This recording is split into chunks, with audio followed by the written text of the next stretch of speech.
Welcome back to the channel. Thank you so much for being here. Appreciate all your support. Hope you're having a fantastic day. Shout out to the 19.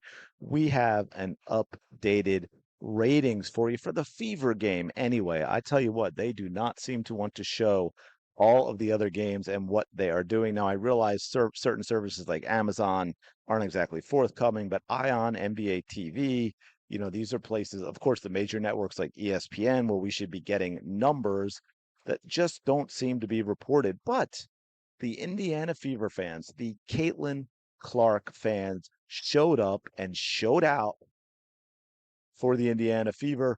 Look at this, folks. Chicago Sky, June 7th game, 1.92 million viewers. It is the third most viewed game on CBS ever. Yes, ever. And a 75% increase versus the 2024 WNBA regular season average on CBS. The game peaked at 2.16 million viewers. Now, this is, to be fair, and I mentioned this in another video about Angel Reese, there really is a rivalry between these two franchises. Now, I realize that goes against what a lot of Fever fans are saying because there's no comparison between the two teams this year, and I get that. But speaking as a fan of teams that have serious rivalries with other franchises, that carries through when one team is having bad seasons and the other may not, and it flips at times as well. So it proximity in terms of geography, but both playing in the East and so forth, there has traditionally been a rivalry. So no, the teams aren't that close right now, but it is a big deal. And let's face it, that's part of the reason you all showed up, right? Because I know from talking to a lot of Fever fans, Clark fans, that the Chicago Sky fans on social media are absolutely insufferable. Yes, insufferable. So let's give credit where credit is due. The Chicago Sky fans, the Angel Reese fans that have been absolutely obnoxious and delusional.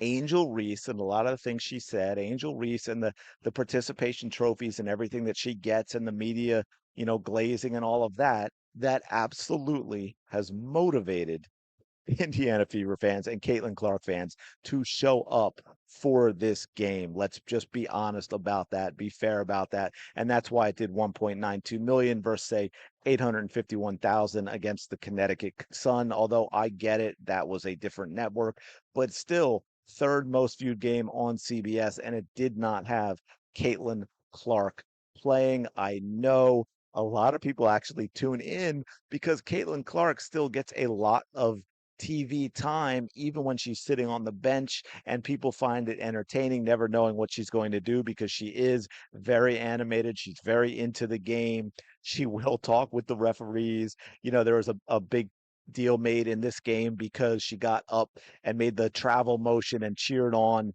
Aaliyah Boston when she forced Angel Reese into a travel, which also, and so a lot of people thought that was, oh, look at her going after Angel Reese, as if that is compared to comparable to Angel Reese jumping up and cheering when Kennedy Carter decked Caitlin Clark on a dead ball. Look, that is something you do in a competitive game, in a rivalry game. You see a play like that with a teammate. Yeah, you jump up and cheer. Yeah, you jump up and make that motion, regardless of who the player is. And I think part of that, from what I know of Caitlin Clark, because we saw earlier in the game where Angel Reese got away with multiple travels as she does. She's one of those that does the whole shuffling the feet thing, and she's not the only one that gets away with it. Some get it called. Aaliyah Boston does not get away with it. And so I think that, Caitlin Clark being Caitlin Clark, I think that getting up and doing the travel thing was a little bit to the officials as well. And if you have watched enough sports or even played, you know how players, when they're not getting something called, and then they finally do, they kind of get that a little bit over the top of, clapping their hands and cheering on, and that they're making a safe statement to the referees of it, without getting themselves in trouble, to say, hey, you know what? It's kind of about time that you made that call. We go down into the comments just real quick. Show up, Fever fans. We showed up to watch a beatdown, and that's it, right? It's Yeah, Angel's like, wait, what is happening? Indiana really threw down the beatdown.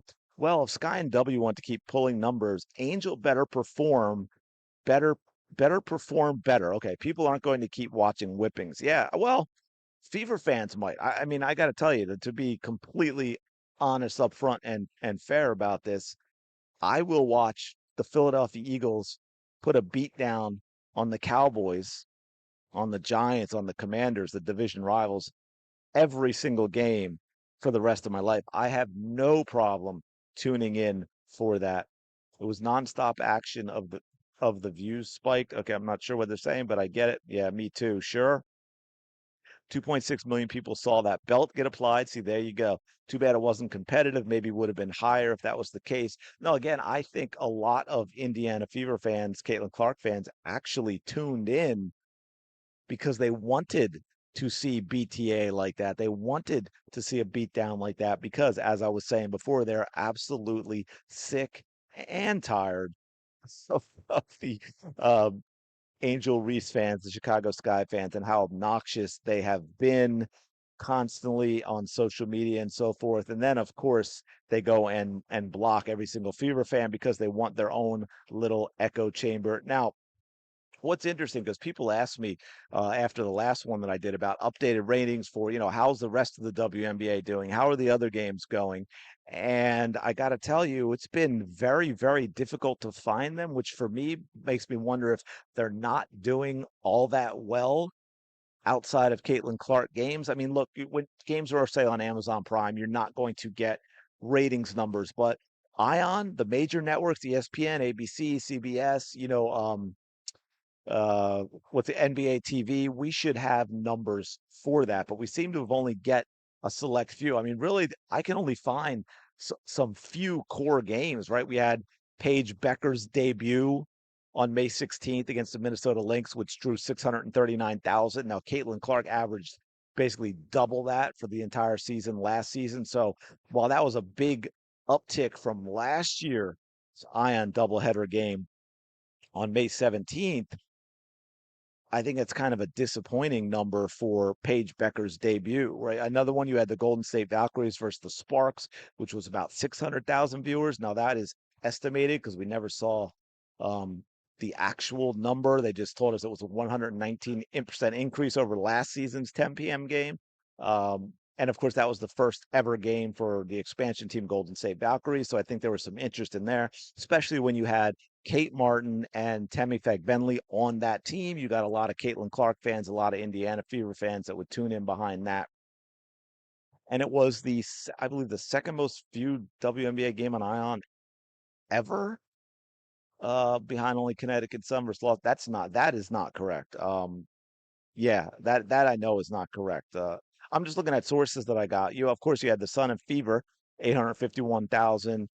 Dallas Wings versus Seattle Storm on June 5th. That only did 410,000 viewers, and that's basically all I could find. Obviously I found other Fever games because they're talking about that, but yeah, it's been very difficult to find a whole lot of numbers this year for the WNBA, which I find very, very interesting. So I'm going to keep digging, keep looking, and see if they can give up those numbers and how it looks compared to last year. But anyway, let me know your thoughts on this in the comments below. Massive ratings for the Indiana Fever. Smash the like button, subscribe to the channel. I really do appreciate it, and I will talk to you later.